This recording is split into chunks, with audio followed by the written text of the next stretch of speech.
నమస్తే. నటుడు 'ప్రకాష్ రాజ్' పైన గత వారం 10 రోజులుగా రకరకాల కథనాలు మీడియా సర్కిల్స్‌లో ప్రచారం జరుగుతుంది. తాజాగా 'ప్రకాష్ రాజ్‌కి' డబుల్ షాక్ తగిలినట్టుగా తాజాగా వస్తున్నటువంటి మీడియా రిపోర్ట్స్ చెప్తున్నాయి. ఒకటి, 4 రాష్ట్రాల్లో ఓటర్ కార్డ్‌ను కలిగి ఉన్నటువంటి కారణంగా బెంగుళూరు కోర్టు 'ప్రకాష్ రాజ్' పైన నాన్ బెయిలబుల్ వారెంట్ జారీ చేసింది. ఇది లేటెస్ట్ వార్త. తాజాగా వచ్చినటువంటి వార్త. ఎందుకంటే రిపీటెడ్‌గా చాలా సార్లు అతనికి నోటీసులు పంపించినప్పటికీ కూడా అతని దగ్గర నుంచి సమాధానం లేకపోవడంతో 'ప్రకాష్ రాజ్' పైన నాన్ బెయిలబుల్ వారెంట్ జారీ చేసింది బెంగుళూరు కోర్టు. ఇక రెండవది, ధర్మస్థల దేశం మొత్తాన్ని ఒక కుదిపేసినటువంటి కేసు. ఈ ధర్మస్థల కేసులో ఎవరైతే విజిల్ బ్లోయర్ చెన్నయ్య వేసినటువంటి రిట్ పిటిషన్‌లో 'ప్రకాష్ రాజ్' పేరు మెన్షన్ చేయడానికి కూడా ఇది మరొక సెన్సేషనల్ వార్త. దీనికి సంబంధించి 'ప్రకాష్ రాజ్' దగ్గర ఒక స్పష్టమైనటువంటి సమాధానం లేనట్టుగా కనబడుతోంది. ఇంతవరకు ఏ ప్రశ్న కూడా ఆయన సమాధానం చెప్పలేదు. ఈ 2 అంశాల గురించి మాట్లాడదాం. నాతో జాయిన్ అవుతున్నారు హైకోర్టు అడ్వకేట్ కరుణాసాగర్ గారు. కరుణాసాగర్ గారు నమస్తే. సో ఈ 2 కేసులు, ఒకటి ధర్మస్థల వివాదము, అందులో రిట్ పిటిషన్‌లో 'ప్రకాష్ రాజ్' పేరు ఉంది. రెండవది తాజాగా బెంగుళూరు కోర్టు అతని పైన నాన్ బెయిలబుల్ వారెంట్ జారీ చేసింది. ఇది ఎంత సీరియస్ ఇది? దీనికి ఆయన అటెండ్ కాకపోతే ఏం జరుగుతుంది? ముందు దీంతో మొదలు చూడండి, ప్రకాష్ రాజ్ అనేటువంటి వ్యక్తి అంటే ఎలక్షన్ లాస్ ప్రకారము భారతీయ పౌరుడికి ఒక ఓటు ఉండాలి, ఓటు హక్కు ప్రకారం ఓటు ఉండాలి. కానీ ప్రకాష్ రాజ్ వంటి చాలా ఎన్లైటెడ్ సిటిజన్, అంటే సమాజంలో ఏది జరిగినా అందరిని నేనే ప్రశ్నిస్తా అని చెప్పేసి చాలా ఎన్లైటెడ్ అయినటువంటి వ్యక్తి. 3 ఓటర్ కార్డులు ఉన్నాయి. ఈ విషయం పైన ఆయన మీద 3 నాకు తెలిసి 3 రాష్ట్రాల్లో 3 ఓట్లు ఉన్నాయని, తెలంగాణ, ఆంధ్రప్రదేశ్ అండ్ కర్ణాటకలో ఉన్నాయని చెప్పి నాకు తెలిసిన సమాచారం ప్రకారం ఆ 3 రాష్ట్రాల్లో 3 ఓటర్ ఐడి కార్డులు ఉన్నాయి కాబట్టి ఆయన పైన ఒక కేసు ఫైల్ కావడం జరిగింది. ఆ కేసులో బెంగళూరు కోర్టు కాగ్నిజెన్స్ తీసుకొని ప్రైమా ఫేసి అఫెన్స్ జరిగిందని కోర్టు బిలీవ్ చేసి కాగ్నిజెన్స్ తీసుకొని ఆయనకు నోటీస్ జారీ చేయడం జరిగింది. ప్రకాష్ రాజ్ నోటీస్ అందలేదా అంటే కాదు, అందింది, తీసుకున్నాడు. నోటీస్ తీసుకున్న ప్రకాష్ రాజు, అందరినీ ప్రశ్నలు అడిగే ప్రకాష్ రాజు కోర్టుకు మాత్రం హాజరు కాలేదు. ఎందుకు అంటే for the reasons best known to him. కోర్టుకు హాజరు కాలేదు. ఆయన సమన్స్ తీసుకొని కోర్టుకు హాజరు కాని కారణంగా కోర్టు ఆయనకు నాన్ బెయిలబుల్ వారెంట్ ఇష్యూ చేయడం జరిగింది. వారెంట్ సబ్జెక్ట్ కేసు, ఒక వ్యక్తికి ఒక ఓటు ఉండాలి, ఒక ఓటర్ ఐడి కార్డు ఉండాలి. కానీ ఇల్లీగల్ గా ఆరోపణ ఏంటంటే ఆయన ఇల్లీగల్ గా 3 రాష్ట్రాల్లో 3 ఓట్లు, 3 ఓటర్ కార్డులు ప్రొసెస్ అయి ఉన్నాడు. ఇది ఇల్లీగల్, ఎలక్షన్ లాస్ కి వ్యతిరేకము అని చెప్పేసి కేసు పడింది. ఒకవేళ నిజంగా అందరినీ ప్రశ్నలు అడిగే ప్రకాష్ రాజు నిజమైన పాలతో గడిగిన ముత్యం అయితే ఎందుకు కోర్టుకు వెళ్ళి ఆయన చెప్పలేకపోయిండు? ఇది తప్పు, అబద్ధము, ఇది నిరాధారమైనటువంటి ఆరోపణ ఎందుకు చెప్పలేదు? కోర్టుకు ఎందుకు వెళ్ళలేదు? అందరినీ ప్రశ్నలు అడిగే ప్రకాష్ రాజు సమాధానం చెప్పాలి, ఒకటి. రెండోది, అందరినీ ప్రశ్నలు అడిగే ప్రకాష్ రాజు తానెందుకు తప్పు చేసిండనే విషయం కూడా చెప్పాలి.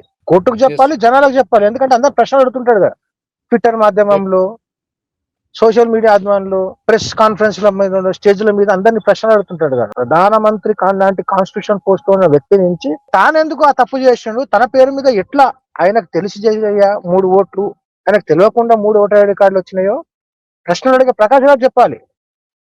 కానీ తప్పించుకొని తిరిగి, అందుకు కోర్టు ఆయనకు వారెంట్ ఇచ్చింది. ఎస్, మరి దీంట్లో ధర్మస్థల విషయం గురించి మాట్లాడదాము. దానికంటే ముందు ఇప్పుడు దీనికి సంబంధించి, ఈ నాన్ బెయిలబుల్ వారెంట్ కి సంబంధించి స్టేషన్ బెయిల్ గానీ అలాంటి పాసిబిలిటీ ఏమైనా ఉందా టెక్నికల్ గా?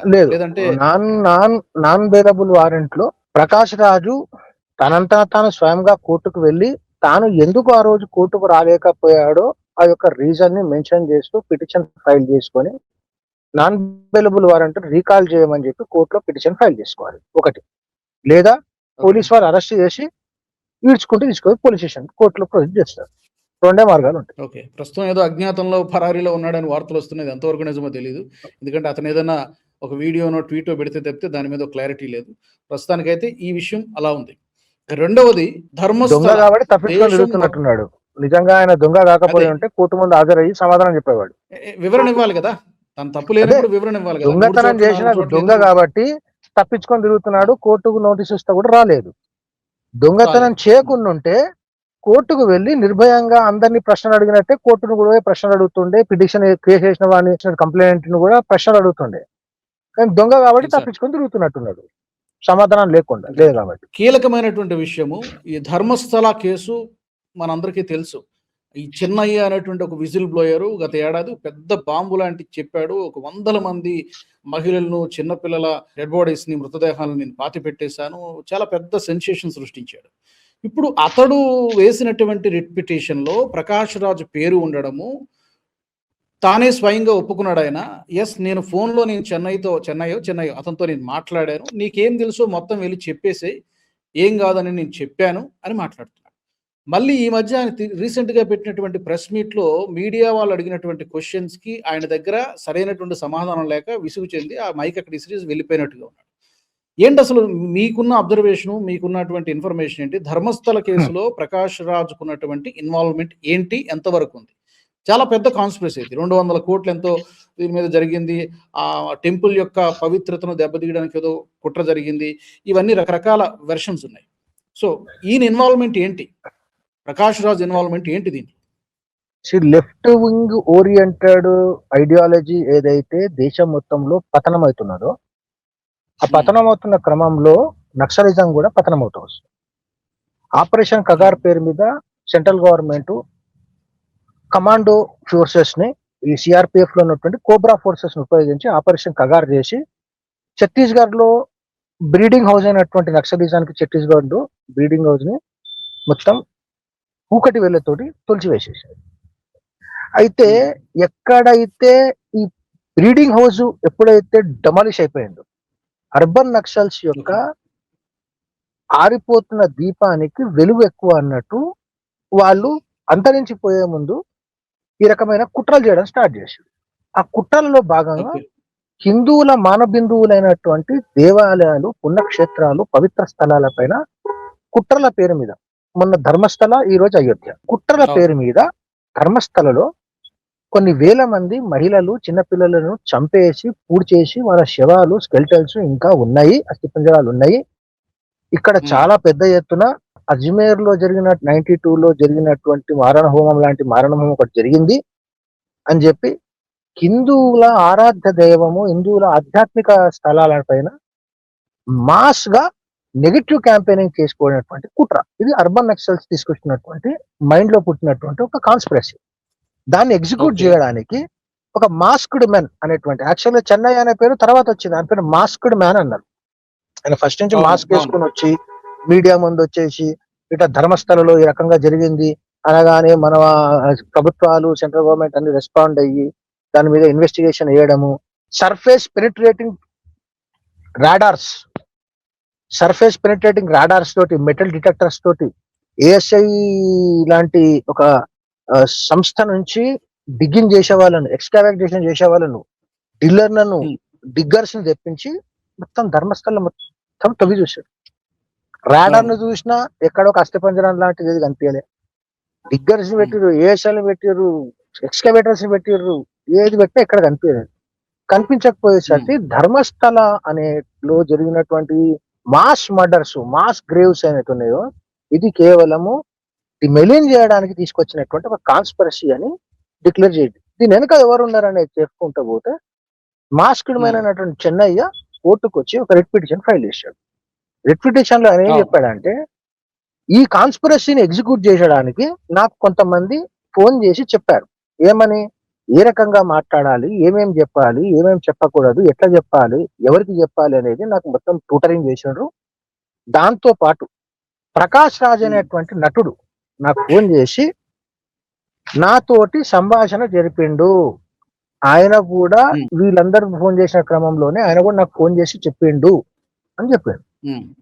ఏమని చెప్పిండు అని అంటే, వాళ్ళందరూ చెప్పిన విషయాన్ని నువ్వు చెప్పు, భయపడకు, ఇది ప్రజలలోకి వెళ్ళాలి, తీసుకెళ్ళాలి అని ఆయన చెప్పిండు అన్నాడు. ఎప్పుడైతే ఇన్వెస్టిగేషన్ చేసిన తర్వాత ఇదంతా ఫాల్స్ ప్రపగాండా, ఇదంతా మెలిన్ చేసేటువంటి ప్రకాండా తెలిసినప్పుడు ఆ యొక్క రిట్ పిటిషన్ కి ఒక ఇంపార్టెన్స్ వచ్చింది. ఏమని, అసలు దీని వెనుక ఎవరున్నారు అనేది తవ్వుతూ పోతుంటే ప్రకాష్ రాజ్ పేరు, ఆ చెన్నయ్య, మాస్క్డ్ మ్యాన్ చెన్నయ్య అనే వ్యక్తి దాన్ని తీసుకొచ్చింది బయట. ఈ విషయం పైన ఎప్పుడైతే ప్రకాష్ రాజ్ పేరు వచ్చినప్పుడు అందరినీ ప్రశ్నలు అడిగే ప్రకాష్ రాజ్ ఏం చేయాలి, ఆయన వచ్చి మీడియా ముందు వచ్చి వివరణ ఇవ్వాలి, లేదంటే ట్విట్టర్ మాధ్యమంలో ఆయనకున్న సోషల్ మీడియా మాధ్యమంలో వివరణ ఇవ్వాలి. ఏం సందర్భంలో మాట్లాడాడు, అసలు చెన్నయ్య తోటి ఆయనకు మాట్లాడాల్సిన అవసరం ఏముండే, ఇదంతా కాన్స్పిరసీ జరుగుతున్న టైంలో చెన్నయ్య తోటి ఆయనకి ఏం పని, చెన్నయ్యతో ఆయనకి ఏం రిలేషను, ఆయనకి ఇంతకుముందు సంబంధం ఉందా, పరిచయం ఉందా, వీళ్ళందరూ కలిసి ఒక ఆర్గనైజేషన్ గా పనిచేస్తున్నారా, ఇవన్నీ క్లారిటీ ఇవ్వాలి కదా. ప్రజలు అనేక క్వశ్చన్స్ ఇవ్వాలి. వస్తాయి. ఎందుకంటే ఇవ్వాలి. అందరినీ ప్రశ్నలు అడిగే ప్రశాంత్ రాజు కూడా అందరినీ ప్రశ్నలు అడుగుతారు, ఆయన ఒక్కడే ప్రశ్నలు అడగడు మీడియా కదా. వాళ్ళు డెఫినెట్లీ అందరూ అడుగుతారు.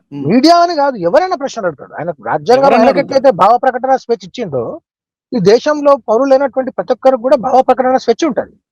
అందరినీ ప్రశ్నలు అడిగే ప్రకాష్ రాజ్ కూడా అందరు ప్రశ్నలు అడుగుతారు. దానికైనా ప్రిపేర్ అయి ఉండాల్సిందే, ప్రిపేర్ కాలేదు.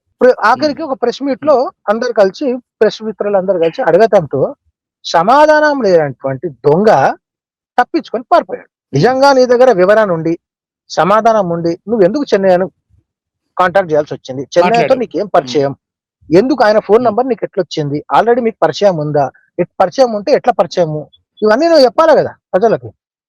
చెప్పలే. చెప్పాలి.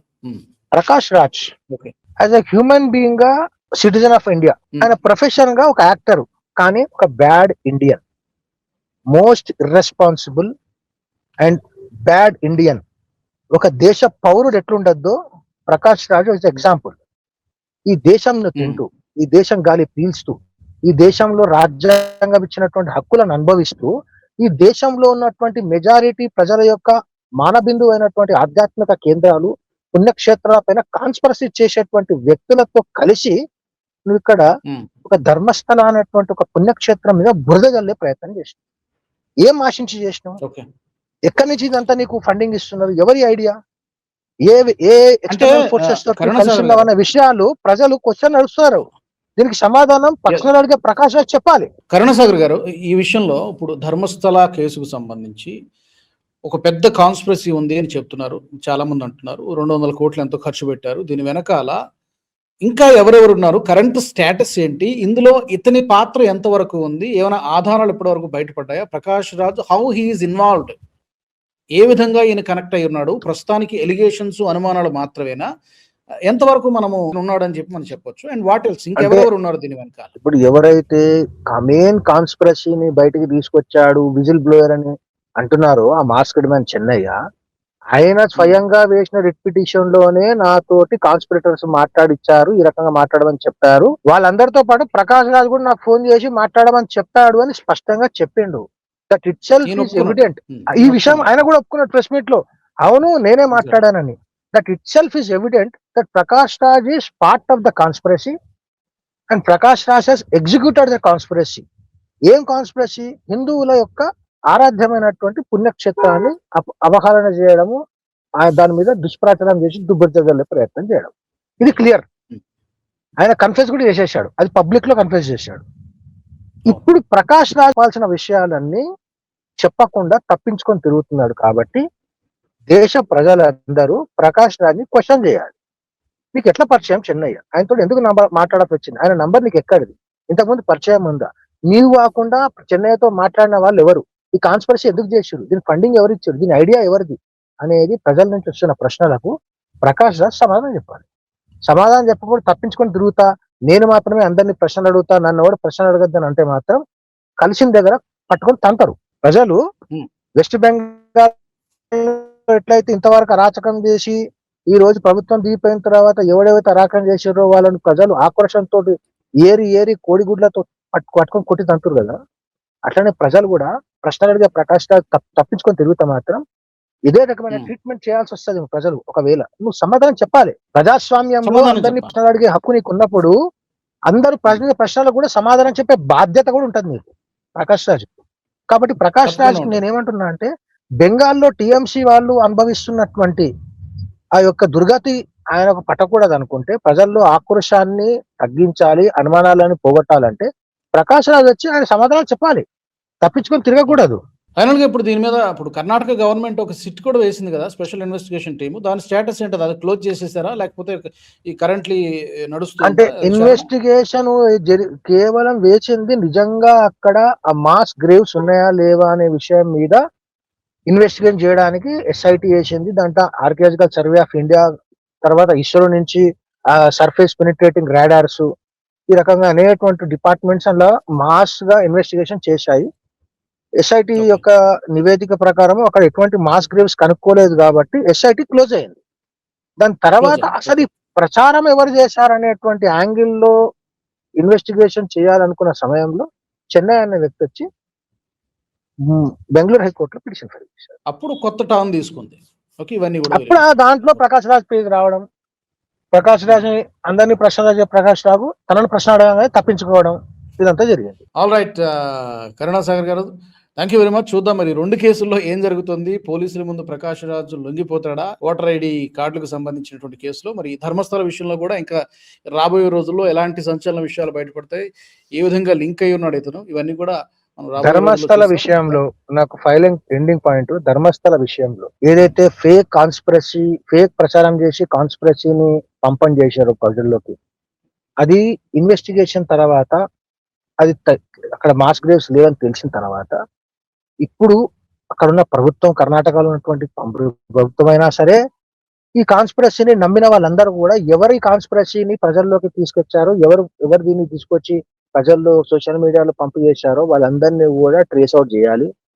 హిందువుల యొక్క ఆరాధ్య దేవైనటువంటి మానబిందువులైనటువంటి దేవాలయాలు, పుణ్యక్షేత్రాల పైన బురద జల్లే ప్రయత్నం చేసే కాన్స్పిరేటర్స్ అందరినీ కేసులు పెట్టాలి, అరెస్ట్ చేయాలి అని చెప్పి నేను హిందువుల తరఫున డిమాండ్ చేస్తాను. ఎస్, డెఫినెట్గా నిజాలు ప్రజలకు తెలియాల్సిందే. దానికి అనుగుణంగా మరి దీని మీద ఏ విచారణకు ఆదేశిస్తే బాగుంటుందో ఆ విధంగా డెఫినెట్గా చర్యలు తీసుకోవాల్సింది. ఇది కేవలం కర్ణాటక వ్యవహారం మాత్రమే కాదు, ఓవరాల్గా హిందూ దేవాలయాల పైన జరుగుతున్నటువంటి కాన్స్పిరసీగానే కనబడుతుంది. Thank you very much Karunasagar గారు, ధన్యవాదాలు. మరి నటుడు ప్రకాష్ రాజ్ పైన పెద్ద ఎత్తున విమర్శలు వ్యక్తమవుతున్నాయి 2 కేసులకు సంబంధించి. ఒకటి మల్టిపుల్ ఓటర్ కార్డ్స్ కలిగి ఉన్నాడు అనే దానికి సంబంధించి ఇప్పటికే నాన్ బెయిలబుల్ వారెంట్ జారీ అయింది. ఇంకొకటి ధర్మస్థల కేసుకు సంబంధించి దేశం మొత్తాన్ని కుదిపేస్తోంది. హిందూ మతం పట్ల లేదా హిందూ దేవాలయాల పైన ప్రతిష్ట దిగజార్చడానికి చేసినటువంటి ఒక పెద్ద కాన్స్పిరసీగానే కనబడుతుంది. దీని వెనక నెట్వర్క్, చాలా పెద్ద నెట్వర్క్ పనిచేస్తుంది. బట్ అందులో ఈ రిట్ పిటిషన్లో ప్రకాష్ రాజ్ పేరు రావడం పలు అనుమానాలకు తావిస్తుంది. మరి రాబోయే రోజుల్లో మరిన్ని విషయాలు వెలుగులోకి వచ్చేటువంటి అవకాశం కనిపిస్తుంది. మీకేమనిపిస్తోందో ఈ అంశానికి సంబంధించి? ప్రకాష్ రాజ్ తప్పు చేశాడని మీరు అనుకుంటున్నారా? చేస్తే ఏ విధంగా చేసి ఉండొచ్చు? మీ ఒపీనియన్స్ ఏంటో తప్పకుండా మీరు కామెంట్ సెక్షన్లో పెట్టండి. వచ్చే ఎపిసోడ్లో మళ్ళీ మనం కలుద్దాం. జై హింద్. ఈ వీడియో మీకు నచ్చినట్టయితే లైక్ చేయండి, 10 మందికి షేర్ చేయండి. అలాగే కామెంట్ల రూపంలో మీ అభిప్రాయాలను మాతో పంచుకోండి. Nationalist hub group of channels ను సబ్స్క్రైబ్ చేసుకుని తెలుగునాట జాతీయవాద జర్నలిజాన్ని ప్రోత్సహించండి. ఈ వీడియో కింద ఉన్న బెల్ ఐకాన్ పై క్లిక్ చేయడం మర్చిపోవద్దు.